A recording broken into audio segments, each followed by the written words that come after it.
টলিউডের সিনেমায় অভিষেক হতে যাচ্ছে বাংলাদেশের অভিনেত্রী তানজিন তিশার। সিনেমাটির নাম ভালোবাসার মরশুম। এই সিনেমার মাধ্যমে প্রথমবারের মতো বাংলা সিনেমায় কাজ করতে চলেছেন থ্রি ইডিয়ট খ্যাত অভিনেতা শর্মন যোশী। সিনেমাটির পরিচালনার দায়িত্বে থাকছেন এম রাজ। রাজ এর আগে জিৎ অভিনীত রাবণ বানিয়ে আলোচনায় এসেছিলেন।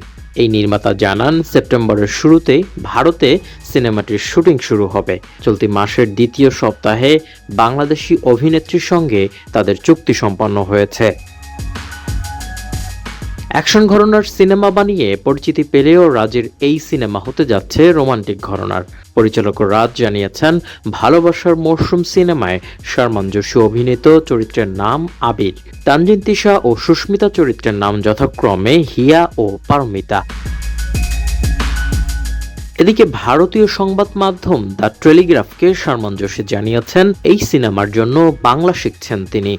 অভিনেতা জানান, সত্যজিৎ রায়ের অনেক বড় ভক্ত তিনি।